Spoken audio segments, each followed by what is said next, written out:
नमस्कार बच्चों, कैसे हैं आप।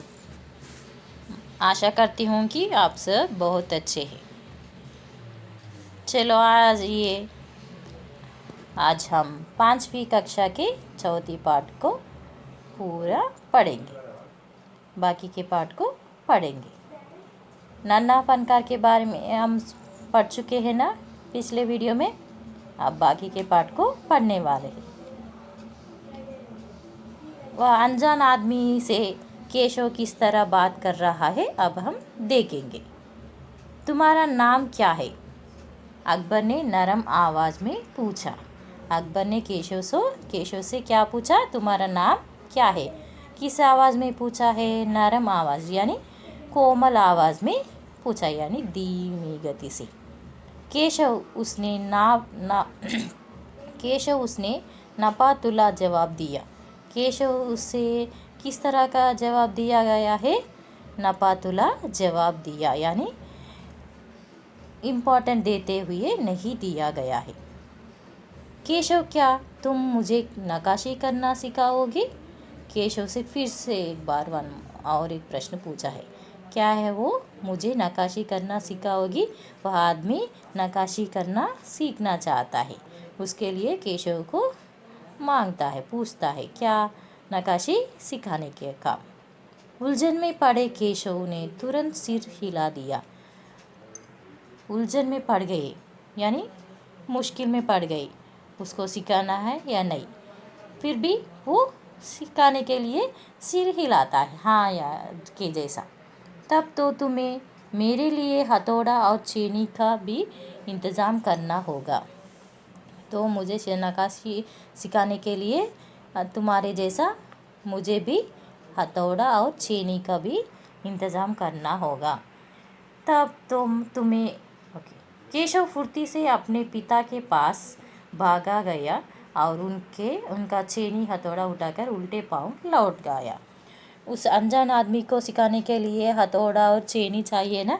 जल्दी भाग के अपने पिता के हथौड़ा और छेनी को लेके फिर उसी तरह भाग के आता है। दोस्ताना अंदाज में अकबर केशव के पास ज़मीन पर बैठ गए और पास में पड़े पत्थर को खींचते हुए बोला। दोनों दोस्त के जैसे हो गए ना। दोस्ताने में आपस में कुछ भी कहते हैं और एक दूसरे के साथ मिलजुल के रहते हैं। उसी तरह दोनों एक साथ ही बैठ गए। सामने एक पत्थर दिखाई देता है उनको। पत्थर को खींचते हुए कुछ बोलता है।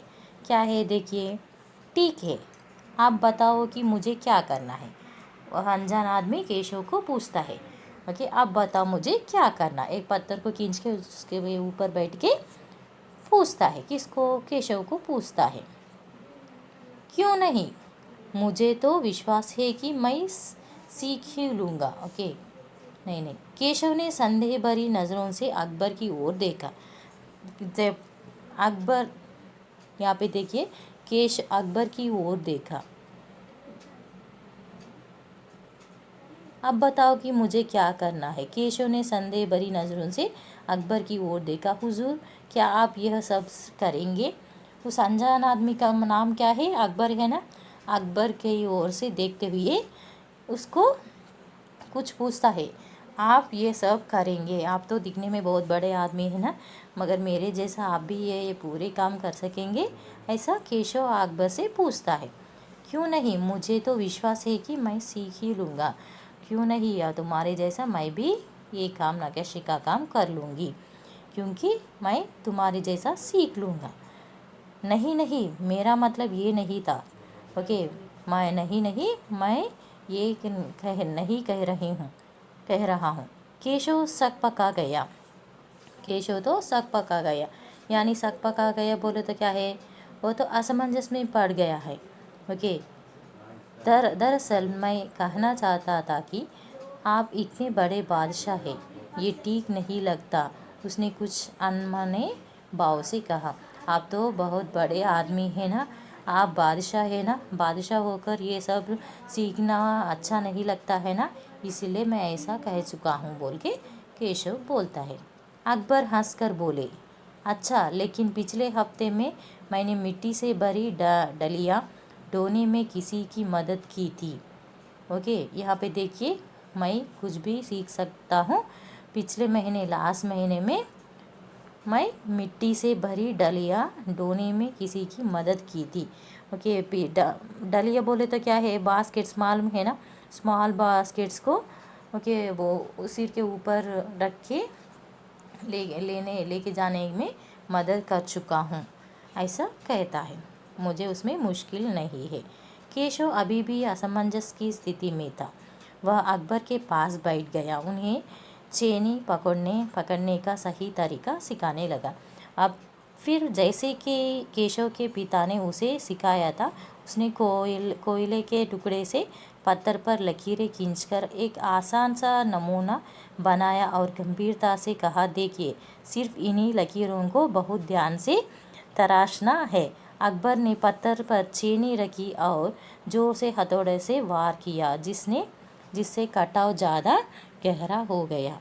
अकबर जैसे अपने पिता के पास सीख लिया था, बिल्कुल वैसे ही अकबर को सिखाना शुरू कर दिया। अरे अरे नहीं नहीं, केशव ने तुरंत गलती पकड़ी। जब अकबर काम कर रहा था तब केशव उसमें गलती पकड़ता है। हथौड़े को आहिस्ता से मारना है, ऐसे उसने करके दिखाया। और हाँ, अपनी आंखें थोड़ी मींच कर रखे, वरना किरचे उड़कर आंखों में चली जाएगी। अकबर मुस्कुराए, जी हुजूर। ओके, जब अकबर नक्काशी का काम सीख रहा है तब केशव एक इंस्ट्रक्शन देता है। क्या है वो? जब आप हथौड़े से मारता है, आहिस्ता मारिए और मारते समय आंख को बंद करते हुए, यानी पूरी तरह मत खोलिए, थोड़ी ओके ज़ोर से बंद करके मारिए, क्योंकि पत्थर के टुकड़े आंख में चली जाएगी। और उसके बाद क्या हो जाता है, देखिए यहाँ पे जवाब में केशव भी मुस्कुरा उठा। अब वह लगभग भूल ही गया था कि उसकी बगल में बैठा यह व्यक्ति हिंदुस्तान का बादशाह है। जवाब में केशव भी मुस्कुराया है। ओके, जब उन्होंने जवाब दिया है तब केशव भी मुस्कुराया है। उसकी बगल में बैठा यह व्यक्ति हिंदुस्तान का बादशाह है। एक अनाड़ी से वयस्क पर अपने काम की दाग जमाने में उसे मज़ा आ रहा था। एक अनजान आदमी उसके पास आके बैठा है। वो कौन है? हिंदुस्तान का बादशाह है, यानी हिंदुस्तान का राजा। और वह बड़े ध्यान से देख रहा था कि अकबर किस तरह लकीरें को उकेर रहे हैं। जब अकबर काम कर रहा था तब केशव उसको ही ध्यान से देख रहे हैं। बादशाह से जरा सी भी चूक हो जाने पर फौरन उसकी तैयारियां छिड़ जाती है। जितना भी वो करे, एक छोटी सी गलती हुई है तो तुरंत ही बताता है। काम करते करते अकबर पूछ बैठते, केशव सही नहीं है क्या? केशव सिर हिलाकर अपनी असहमत जता देता है। काम करते दोनों आपस में बैठते हैं, तब केशव सही नहीं है क्या, ऐसा पूछते ही रहते हैं बीच बीच में। अकबर इत्मीनान से बैठ गए। ओके, यानी आराम से बैठ गए। केशव को काम करता हुआ देखने लगा। अकबर काम करते हुए आराम से बैठ के केशव को काम करते हुए देखने लगा। अपने काम में खोए हुए उन दोनों को इस बात का एहसास नहीं हुआ कि आसपास मौजूद दूसरे संगत राष्ट्र उन्हें बड़े कौतूहल से देख रहे थे। दोनों ऐसे काम कर रहे थे, ऐसे बात कर रहे थे, उनके आसपास जो कुछ भी बैठे हैं, उनके जैसा काम कर रहे हैं, वो लोग किस तरह इन लोगों को देख रहे हैं। अकबर ने गौर किया कि केशव पत्थर पर बने नमूने को ही नहीं तराश रहा था, बल्कि अपनी तरफ से भी उनमें कुछ जोड़ रहा था, जिससे वे डिज़ाइन ज़्यादा खूबसूरत लग रहे थे। अकबर केशव को गौर से देखता है। केशव किस तरह काम कर रहा है। केशव लकीरों पे ही काम नहीं कर रहा है, यानी उसका काम अलग है। ओके, उसका काम बहुत ही अलग दिख रहा है। इससे क्या हो रहा है, डिज़ाइन बहुत खूबसूरत होने लगी। लड़के के काम करने के अंदाज को देखकर अकबर ने धीमी से कहा, केशव देखना, एक दिन तुम बड़े फनकार बनोगे। अकबर केशव के काम को देख के उनसे कहता है, क्या कहता है? तुम एक दिन बड़े फनकार बनोगे, यानी कलाकार बनोगे, बड़े कलाकार बनोगे। हो सकता है कि एक दिन तुम मेरे कारखाने में काम करो। एक दिन तुम बड़े होने के बाद मेरे यहाँ ही काम करोगे। कारखाना? कैसे कारखाना? केशव पूछता है। ऐसा, बस एक बार ये महल तैयार हो जाए और लोग आगरा से आकर यहाँ रहने लगे। ये महल पूरी तरह बनने के बाद लोग आगरा से आकर यहाँ रहने के लिए तैयार होते हैं, तब मैं कारखाने बनवाऊँगा, यानी साम्राज्य बनवाऊँगा। ओके, इन कारखानों में मेरी सल्तनत के सबसे बढ़िया फनकार और शिल्पकार काम करेंगे। मेरे यहाँ इस कारखाने में बड़े बड़े कलाकार ही काम करेंगे। चित्र बनाने वाले कलाकार, गलीचों के बुनकर, संगतराश, पत्थर और लकड़ी पर नक्काशी करने वाले शिल्पकार सभी वहाँ काम करेंगे। एक ही फनकार नहीं, बहुत सारे। कौन कौन है वो? ओके, गलीचों ने बुनकर, संगतराश और नक्काशी करने वाले शिल्पकार, ये सब लोग मेरे यहाँ काम करेंगे। केशव का चेहरा चमक उठा। वह मुस्कुराते हुए बोला, मैं वहाँ ज़रूर काम करना चाहूँगा।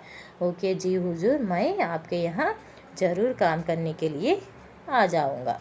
अकबर उठ खड़े हुए जाते हुए बड़े प्यार से केशव का कंधा थपथपाया और कहा, अच्छा बेटा, अपना काम जारी रखो।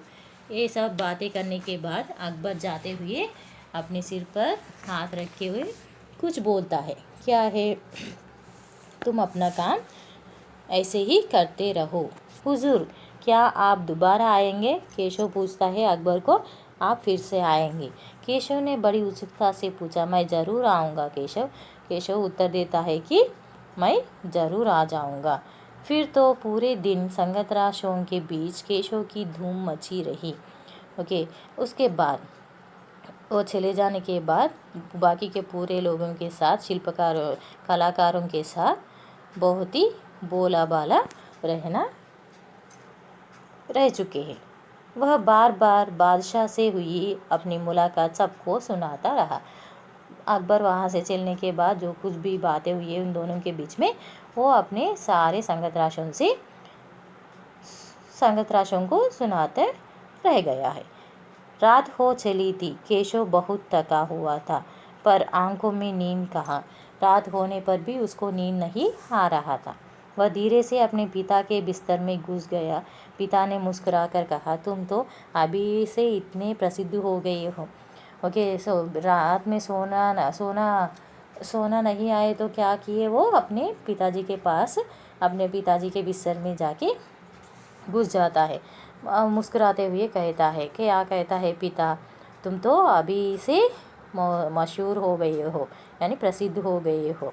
बादशाह सलामत ने कहा है कि एक दिन मैं बहुत बड़ा कलाकार बनूंगा। अपने सिर को पिता की बाहों के सहारे टिकाकर केशव धीरे से बोला कि अपने पिताजी से ऐसे बोला कि मुझे अकबर ने एक दिन बड़ा कलाकार बनोगी, ऐसा बोल के चला गया, बोल के अपने पिता से कहता है। बाबा, ओके, केशव पिताजी से कुछ पूछता है। बाबा, एक बात बताओ, बादशाह के पास आगरा में एक से बढ़कर एक खूबसूरत महल है। बादशाह के पास बहुत सारे महल हैं ना आगरा में, फिर वे सीकरी में यह शहर क्यों बनवा रहे हैं? ओके, यहाँ आकर सीकरी नगर में ये महल क्यों बनवा रहे हैं, ऐसा पूछता है। पिता ने कुछ याद करते हुए बताना शुरू किया। हाँ बेटा, बादशाह का आगरा बहुत सुंदर शहर है, पर सीकरी में नया शहर बनवाने का भी एक खास कारण है। सीकरी में वह महल बनाने का कारण अब बताने वाले हैं। क्या है वो कारण? देखिए, मैंने सुना है कि जब बादशाह अकबर की कोई संतान नहीं था, ओके, उसके संतान नहीं था, उस समय की बात को मैं सुन चुका हूँ। वो क्या है कि इस वजह से वे हर वक्त परेशान थे। बच्चे ना होने के कारण वो हमेशा परेशान रहते थे। वे बहुत से साधु संतों और फ़कीरों के पास गए। भटकते भटकते बादशाह ख्वाजा सलीम चिश्ती के पास सीकरी आए, क्योंकि बहुत सारे साधु संतों को मिल चुके हैं। और एक दिन सलीम चिश्ती के पास सीकरी आए। यह आदमी कहाँ रहता है? सलीम चिश्ती सीकरी में रहता है। उनके पास गए थे। उन्होंने भी ही बादशाह को बताया कि उनके एक नहीं 3 संतानें होंगे। उस साधु ने ही बादशाह अकबर को बताया था कि उनको एक नहीं 3 बच्चे होंगे बोल के बताया था। शाहजादा, सलीम, मुराद और दनियाल, ये 3 लोग उनके बच्चे हैं। केशव ने चहकते हुए कहा, बिल्कुल सही। तब बादशाह ने ख्वाजा सलीम चिश्ती के सम्मान में सीकरी में नगर बसाने का फैसला किया। इसी कारण उनको सम्मान देने के लिए सलीम चिश्ती के लिए सीकरी में एक महल बनवा रहा था। केशव ने कहा, अच्छा अब समझा। इसीलिए बादशाह अकबर ने अपने बेटे का नाम सलीम रखा है। वो अब मैं समझ चुका हूँ। इसीलिए अपने पहला बेटा का नाम क्या रखा है? किसका नाम रखा है? साधु का नाम रखा है। साधु का नाम क्या है? सलीम चिश्ती है। हाँ, और इसी कारण हम यहाँ एक नए शहर के लिए पत्थरों को तराश रहे थे। इसी के लिए एक नया शहर बनवाने के लिए नए नए पत्थरों को तलाश कर रहे हैं। ऐसा बोलते हुए केशव नींदी आवाज़ में बोला। रात का समय है ना, अपने पिताजी के पास जाके सो गए ना, अब नींद में जाते हुए ओके नानी नींद से भरी आंखों से ऐसा बोल चुका है। ओके, पिताजी ने देखा कि उनका लाडला बेटा सो गया है। ऐसा ये पूरी कहानी अकबर के बारे में बताते समय वह अपने बेटे को देखता है। कौन? केशव के पिता अपने बेटे को देख के समझता है कि वो सो गया है। ओके ना बच्चों, अब समझ में आ गया है ना ये कलाकार के सीकरी नगर में क्यों नक्काशी का काम कर रहा है, किस लिए नक्काशी का काम कर रहा है। ओके।